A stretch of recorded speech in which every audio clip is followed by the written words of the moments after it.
जी, तो बेटा जैसा कि चैप्टर नंबर 7 के लास्ट लेक्चर में हमने कोऑर्डिनेट ज्योमेट्री के बारे में देखा, हमने कोऑर्डिनेट प्लेन्स का समझा, ज्योमेट्री के बारे में थोड़ी डिस्कशन की थी।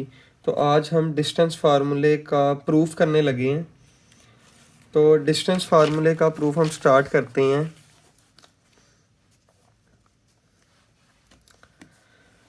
डिस्टेंस फार्मूला अभी आपको प्रूफ पेपर में शॉर्ट के तौर पे भी आ सकता है, लॉन्ग के तौर पे भी आ सकता है। ठीक है, आपको आएगा प्रूफ करो डिस्टेंस फार्मूला। तो हम क्या कैसे प्रूफ करते हैं? हमने कहा let A and B 2 points in plane. अब देखिए मैं आपको साथ डायग्राम भी दिखाऊंगा।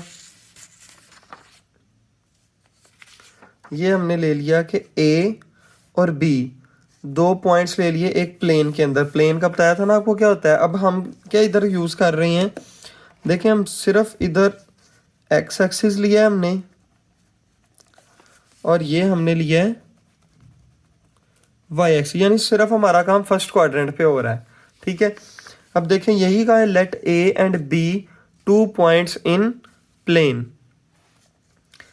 देन मैंने कहा draw a horizontal line from A to a point C. Point C की तरफ एक हॉरिजेंटल लाइन ड्रा करो डायरेक्टली बिलो बी, जो कि बी के बिल्कुल नीचे हो। अब देखें बी के बिल्कुल नीचे वाला जो पॉइंट है वो ये पॉइंट बन रहा है, ऐसे ही है। अब हमने कहा ए से एक लाइन ड्रा की जाए जो कि बी के बिल्कुल बिलो, बिल्कुल नीचे हो बी के। तो अब हम इनको ज्वाइन कर देते हैं आपस में। थोड़ी सी एक्स्ट्रा ड्रा हो गई है, ठीक है, यहाँ ये थोड़ी एक्स्ट्रा आ गई है। तो अब आप देखें ये 90 डिग्री का एंगल बन रहा है।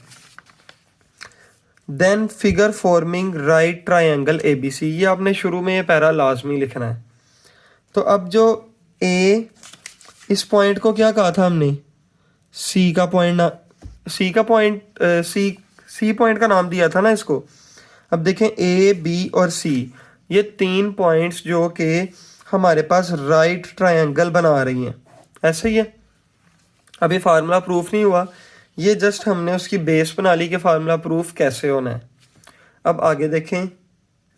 अच्छा, तो आपने सबसे पहली बात ज़हन में ये रखनी है कि क्वाड्रेंट फर्स्ट है और ये सारा का सारा एक्स एक्सिस है, सारा का सारा वाई एक्सिस है। हमने इसी के ऊपर 2 पॉइंट लिए हैं। ठीक है, एक ए पॉइंट एक बी पॉइंट। मुझे उनके नाम नहीं पता ये, या उनकी एग्जैक्ट लोकेशन नहीं पता, जिस वजह से मैंने x1 y1 का नाम दे दिया और x2 और y2 का नाम दे दिया। अब देखें इस पॉइंट से मैं एक लाइन नीचे को ड्रा कर लेता हूँ। इस पॉइंट से मैंने लाइन यहाँ नीचे को ड्रा कर ली, और इसी तरह इस पॉइंट से भी मैं लाइन नीचे को ड्रा कर लेता हूँ। ठीक है, अच्छा अब देखें O से लेकर D तक का जो डिस्टेंस है वो किसके इक्वल आएगा? अब ये वैल्यू x1 की है, ये वैल्यू x2 की है। आपको डायग्राम में देखने से, फिगर में देखने से पता चल रहा है कि x1 ओरिजिन से लेकर यहाँ तक का डिस्टेंस कवर कर रहा है, और जो x2 है यहाँ से लेकर यहाँ तक का डिस्टेंस कवर कर रहा है। इसका मतलब x2 जो है यहाँ से लेकर यहाँ तक का पूरा डिस्टेंस कवर कर रहा है, और x1 यहाँ से लेकर यहाँ तक का। तो क्या मैं ये कह सकता हूँ, तो मैंने कहा क्या मैं ये कह सकता हूँ कि O से जो D तक का डिस्टेंस है वो x1 के इक्वल होगा। तो यहाँ हम एक लाइन ड्रा करते हैं कि O से लेकर D तक का जो डिस्टेंस है वो किसके इक्वल है? x1 के। अच्छा, O से E तक का डिस्टेंस किसके इक्वल है? तो O से E तक का डिस्टेंस जो है वो x2 के इक्वल है। या हम इसको थोड़ी सी लाइन को आगे को लगा लेते हैं। अच्छा, O से लेकर E पॉइंट यहाँ आ रहा है ना। देखें O से लेकर E तक का जो डिस्टेंस है वो तो x2 के इक्वल आ गया। इसी तरह वर्टिकली अब अगर देखें, वर्टिकली ये y एक्सिस है, इस पॉइंट से लेकर इस पॉइंट तक y1, इस पॉइंट से लेकर इस पॉइंट तक y2, यानी O से लेकर D तक का जो डिस्टेंस होगा वो y1 का होगा। O से लेकर B तक का जो डिस्टेंस है वो किसका है? y2 का। अगर ये वाली लाइन इसके इक्वल है तो इसका मतलब ये आमने सामने का डिस्टेंस सेम है। तो ई से सी तक का डिस्टेंस किसके इक्वल है? y1 के इक्वल। ऐसे ही है। ई से बी तक का डिस्टेंस किसके इक्वल है? ई से बी तक का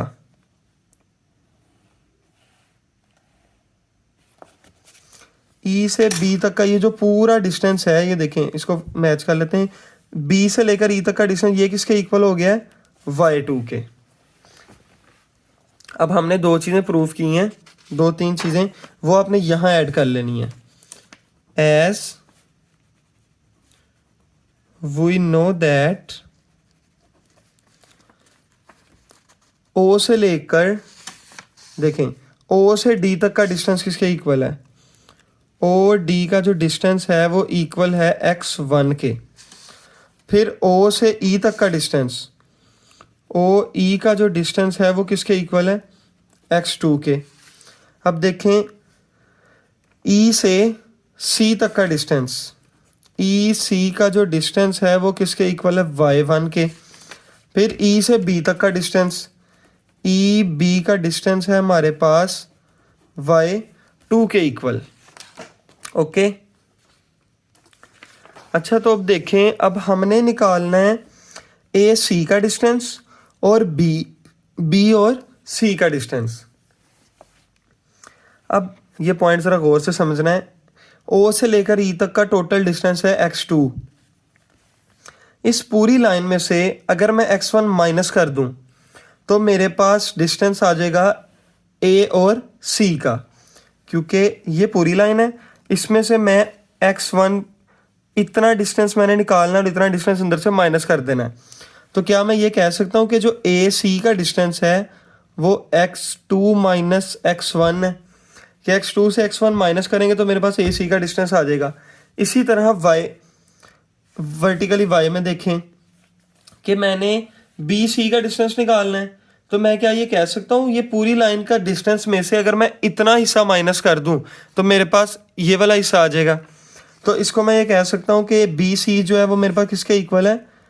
y2 माइनस y1 के। अब अगर हम इस ट्रायंगल को गौर से देखें, इस ट्रायंगल को, ये जो राइट एंगल ट्रायंगल बना रही है, ये मेरे पास बेस क्या गिवन है?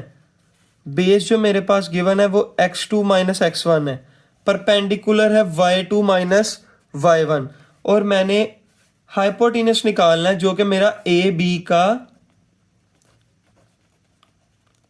डिस्टेंस है, मैंने वही निकालना है। मुझे अब दो चीज़ें और पता चली।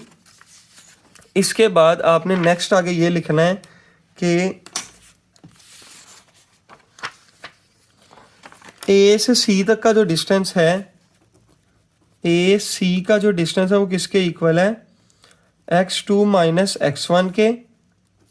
और बी सी का जो डिस्टेंस है वो इक्वल है y2 माइनस y1 के। ओके। अब ये दो चीज़ें पता चल गई। इसके आगे हम कहेंगे बाय यूजिंग पैथागोरस